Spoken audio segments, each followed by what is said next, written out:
isang comment. Ito yung comment niya. Natanong niya guys na kung kailangan pa bang kumuha ng OEC pabalik ng Taiwan na galing na siya ng Pilipinas. Ang sagot niya, yes.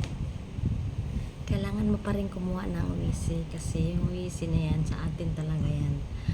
Kailangan yan sa immigration pag balik pa dito sa Taiwan. Kahit yung tanong niya, kahit naka-multiple re-entry visa niya, oo, kailangan mo pa rin kumuha ng OEC pabalik ng Taiwan kahit naka-multiple re-entry ka. Pero halimbawa guys, uwi ka ng Pilipinas na wala kang OEC, okay na yun.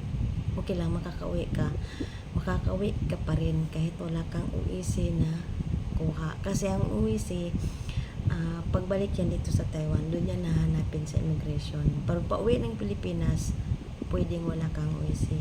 Pwede rin sa Pilipinas ka kukuha ng OEC, pabalik ng Taiwan. Pero ako, sa akin, tuwing uwi ako, dito na kukuha ng OEC.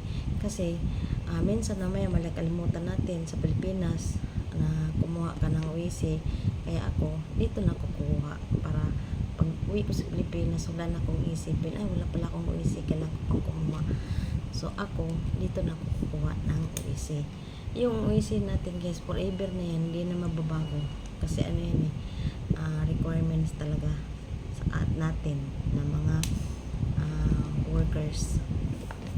Kaya, kailangan pa rin kukuha ng OEC. Kung wala kang OEC, hindi ka makapasok dito pabalik sa Taiwan. Kahit naka-multiple re-entry.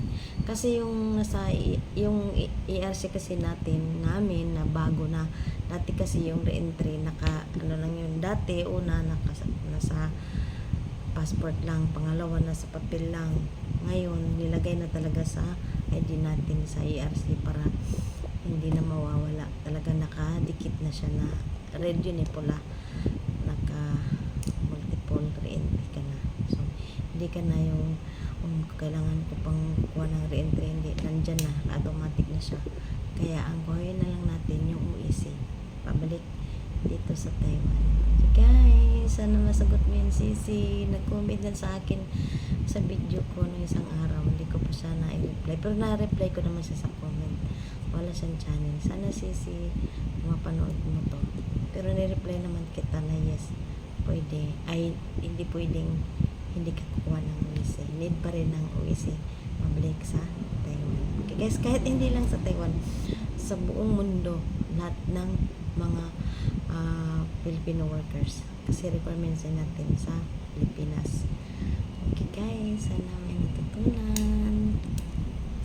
Shout out sa lahat, sa mga nag-support sa akin at sa nanood sa premiere na ito. Salamat guys. Stay tuned.